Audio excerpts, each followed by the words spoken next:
ओम श्री चंडिकाय नमः। दुर्गा सप्तशी अध्याय 8। रक्तबीज वध। महर्षि मेघा ने कहा, चंड और मून नामक असुरों के मारे जाने से बहुत सी सेना के नष्ट हो जाने असुरों के राजा प्रतापी शंभु ने क्रोध युक्त होकर अपनी संपूर्ण सेना को युद्ध के लिए तैयार होने की आज्ञा दी। उसने कहा, अब उधर युद्ध नामक 86 असुर सेनापति अपनी सेनाओं के साथ युद्ध के लिए जाए और कंबू नामक 84 सेनापति भी युद्ध के लिए जाए और कोटि वीर्य नामक 50 सेनापति और धूम्रकुल नाम के 100 सेनापति प्रस्थान करे। कालक, दोहाद, मौर्य और कालके ये दैत्य भी मेरी आज्ञा से सचकर युद्ध के लिए कूच करे। भयानक शासन करने वाले असुरों का स्वामी शुंभ इस प्रज्ञा की आज्ञा देकर बहुत बड़ी सेना के साथ युद्ध के लिए चला। उसकी सेना को अपनी ओर आता देखकर चंडिका ने अपनी धनुष की टंकोर से पृथ्वी और आकाश के बीच का भाग बुझा दिया। हे राजन, इसके पश्चात देवी के सिंह ने दहाड़ना आरंभ कर दिया और अंबिका के घंटे के शब्दों ने उस ध्वनि को और भी बढ़ा दिया। धनुष की टंकोर, शेर की धार और घंटे के शब्द से पृथ्वी और आकाश के बीच का भाग गूंज उठा और इसके साथ ही देवी ने अपने मुख को और भी भयानक बना लिया। ऐसे भयंकर शब्द को सुनकर राक्षसी सेना ने देवी तथा सिंह को चारों ओर से घेर लिया। हे राजन, उस समय दैत्यों के नाश के लिए और देवताओं के हित के लिए ब्रह्मा, शिव, कार्तिकेय, विष्णु तथा इंद्र आदि देवी की शक्तियों तो अत्यंत पराक्रम बल से संपन्न थी। उनके शरीर से निकलकर उसी रूप में चंडिका देवी के पास गई। जिस देवता का जैसा रूप था, जैसे आभूषण थे और जैसा वाहन था, वैसा ही रूप आभूषण वाहन लेकर उन देवताओं की शक्तियाँ दैत्यों से युद्ध करने के लिए आई। हंस युक्त विमान में बैठकर रुद्राक्ष की माला तथा कमंडलू धारण करके ब्रह्मा जी की शक्ति आई। वृषभ पर सवार होकर हाथ में त्रिशूल लेकर महानाग का कंकड़ पहनकर और चंद्ररेखा से भूषित होकर भगवान शंकर की शक्ति माहेश्वरी आई और मोर पर अरूढ़ होकर हाथ में शक्ति लिए दैत्यों से युद्ध करने के लिए कार्तिकेय जी की शक्ति उन्हीं का रूप धारण करके आई। भगवान विष्णु की शक्ति गरुड़ पर सवार होकर शंख, चक्र, शांग, गदा, धनुष तथा खड्ग हाथ में लिए हुए आई। श्री हरि की शक्ति वराई वारा का शरीर धारण करके आई। नरसिंह के समान शरीर धारण करके उनकी शक्ति नरसिंह भी आई। उसकी गर्दन के झटकों से आकाश के तारे टूट पड़ते थे और इसी प्रकार देवराज इंद्र की शक्ति इंद्री भी अरावत पर्वत के सवार होकर आई। पश्चात इन देव शक्तियों से घिरे हुए भगवान शंकर ने चंडिका से कहा, मेरी प्रसन्नता के लिए तुम शीघ्र ही इन असुरों को मारो। इसके पश्चात देवी के शरीर में से अत्यंत उग्र रूप वाली और सैकड़ों गिदड़ियों के समान आवाज करने वाली चंडिका शक्ति प्रकट हुई। उस अपराजिता देवी ने धूमिल चटा वाले भगवान श्री शंकर से कहा, हे प्रभु, आप मेरी ओर से दूत बनकर शुंभ निशुंभ के पास जाइए और उन अत्यंत गर्वीले दैत्यों से कहिए तथा उनके अतिरिक्त और जो भी दैत्य वहाँ युद्ध के लिए उपस्थित हो उनसे भी कहिए, जो तुम्हें अपने जीवित रहने की इच्छा हो तो त्रिलोकी का राज्य को दे दो। देवताओं का उनका यह यज्ञ भाग मिलना आरंभ हो जाए और तुम पाताल को लौट जाओ। किंतु यदि बल के गर्व से तुम्हारी लड़ने की इच्छा हो तो फिर आ जाओ, तुम्हारे पास से मेरी योगनियाँ दीप्त होंगी। क्योंकि उस देवी ने भगवान शंकर को दूत के कार्य में नियुक्त किया था, इसलिए वह संसार में शिवदूती के नाम से विख्यात हुई।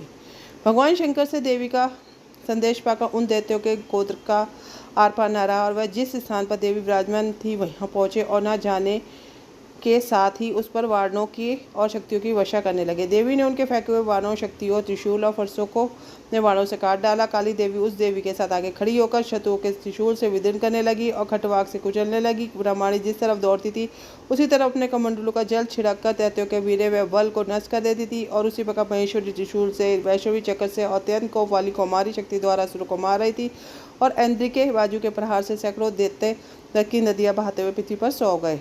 वाराही ने कितने ही राक्षसों को अपनी थूथन द्वारा मृत्यु के घाट उतार दिया। दारों के अग्रभाव से कितने ही राक्षसों की छाती को चीर डाला और चक्र की चोट से कितने ही कोई विदीर्ण करके छाती पर डाल दिया। बड़े बड़े राक्षसों को नरसिंही अपनी नखों से विदीर्ण करके भक्षण कर रही थी और सिंहनाद से चारों दिशाओं को गुंजाती हुई रणभूमि में विचर कर रही थी।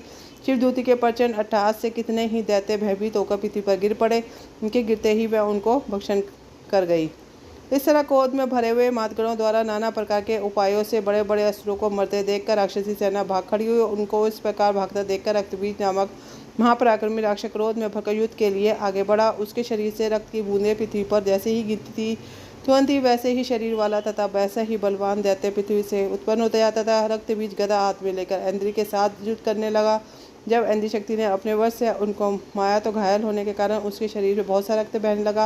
उसकी प्रत्येक बूंद से उनके सम्मान ही बलवान तथा महाक्रमी अनेक दैत्यों भयंकर रूप में प्रकट हो गए। वह सबके सब दैत्य बीच के समान बलवान तेज वाले थे। वह ही भयंकर अस्त्र लेकर देवियों के साथ लड़ने लगे। जब इंद्र के वज्र प्रहार से उसके मस्तक पर चोट लगी और रक्त बहने लगा तो उसमें से हजारों ही पुरुष उत्पन्न हो गए। वैष्णवी के चक्र से इंद्र ने गदा से रक्तबीज को चोट पहुंचाई और वैष्णवी के चक्र से घायल होने पर उनके शरीर से जो रक्त बहा उससे 1000 महाशूसुर असुर उत्पन्न हुए, जिनके द्वारा यह जगत व्याप्त हो गया। कुमारी ने शक्ति से, वाराही ने खड्ग से और महिषी ने त्रिशूल से उसको घायल किया। इस प्रकार क्रोध में भरकर उस महादैत्य ने सब मार्ग शक्तियों पर पितक पितक गदा से प्रहार किया और माताओं ने शक्ति तथा त्रिशूल आदि से सबको बार बार घायल किया।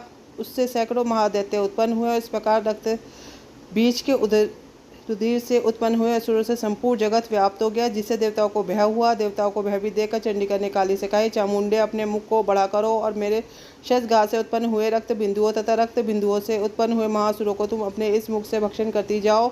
इस प्रकार रक्त बिंदुओं से उत्पन्न हुए महादैत्यों को भक्षण करती हुई तुम रणभूमि में विचरो। इस प्रकार रक्त क्षीण से होने से यह दैत्य नष्ट हो जाएगा। तुम्हारे भक्षण करने के कारण यह दैत्य नहीं होंगे।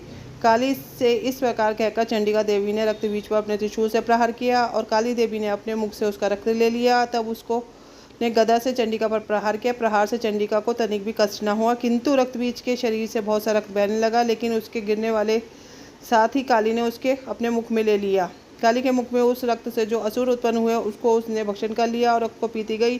तदंतर देवी ने रक्तबीज को, जिसका खून काली ने पी लिया था, चंडिका ने उस दैत्य को ब्रज, बाण, खड्ग तथा सृष्टि इत्यादि से मार डाला। हे राजन, अनेक प्रकार के शस्त्रों से मरा हुआ और खून से वंचित वह महादैत्य रक्तबीज पृथ्वी पर गिरा पड़ा। हे राजन, उसके गिरने से देवता अत्यंत प्रसन्न हुए और माताएं उन असुरों का रक्त पीने के पश्चात उद्दंड होकर नृत्य करने लगी। इसी के साथ दुर्गा सप्तशती का 8वां अध्याय पूर्ण होता है। जय माता दी।